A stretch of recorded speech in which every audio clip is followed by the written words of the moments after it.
Working with a ton of new home buyers recently because of the market that's been, too hot for some to get their offer accepted. Our last buyer that we were working with at like $325,000 to $350,000 price range ended up putting 17 offers on houses.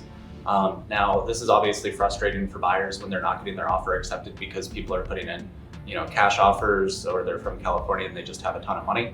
And so they're obviously putting aggressive offers that are probably above appraisal amount or what the home is actually worth on the market. So for our buyers, for that particular buyer and for 12 other buyers that we're working with right now, we've helped them get new builds. So I actually recently had sent out a newsletter to people that are my friends, my family, just people in my inner circle recently about this. And I personally purchased a new build back in December as well. So I'm gonna talk about how to go about finding a new build, and then what to kind of think about as you're getting into that process. So first and foremost, we've got ShowingNew.com/Chance Casey. This is a database that we use for it's basically a search engine for new builders. So if you were to go on Google right now, you could type in, Fulton Homes, Pulte Homes, Toll Brothers and stuff like that, and you'd go to their individual website, which is very frustrating because then you're only seeing the homes from those builders.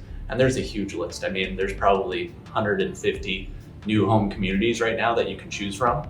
And so what we do is we actually pull all of that data and we put it onto this website in one centralized location.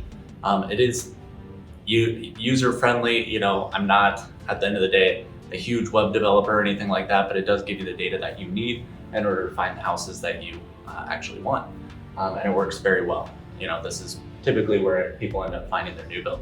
Or they just give us a call because we've got an Excel sheet with everything from 300 to 350, 350 to 400, and we know what's going on for their waitlist systems, their lottery systems, or their highest and best. So one thing that you need to consider when you're going out and looking at new builds is what type of system they're on to actually acquire the home. Now, there's some builders that are anywhere from 1 month waitlist to 6 months waitlist, just depending on where you go.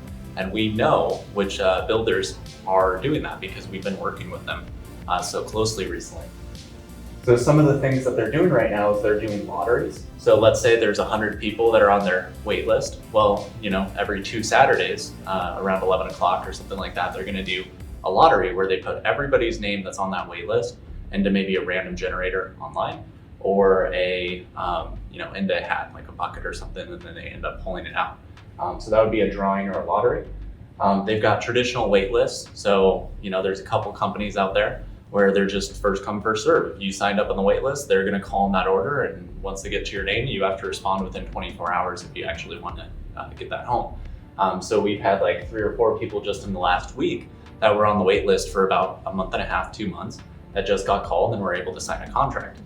And then we also have highest and best. So highest and best is where they actually will do a bid or like a lottery or not a lottery, an auction for the lot. So like, let's say, I'm gonna use Pulte Homes because they're one of the ones that's doing this, as well as I think Lennar.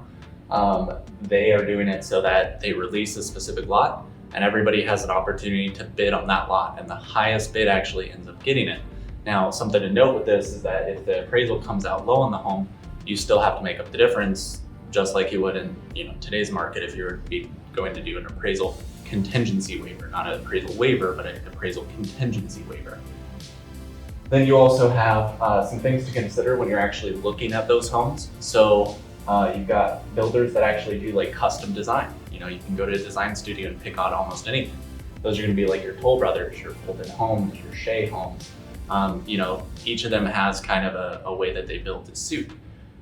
Then you're gonna have builders that do packages. These are like your Meritages and your D.R. Hortons, where you go in and you pick a specific package from maybe anywhere from 3 to 8 different packages, and they just kind of already had an interior designer pick everything out.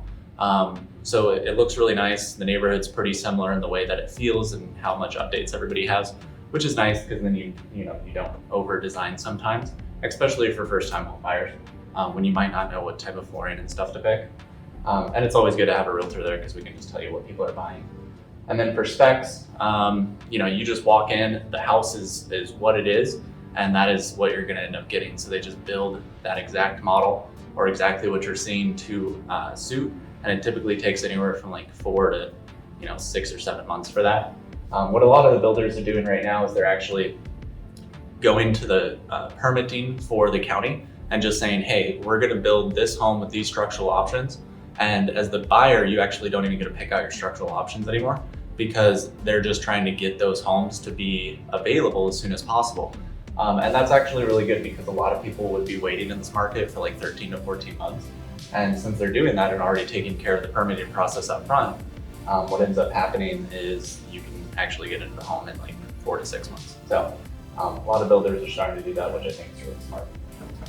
Last but not least is, if you're picking a lot and you have the option for it, there's certain lots that are just better than others that are going to sell better. Typically, like your north-south exposures with a south-facing backyard is going to be better than a north-facing backyard.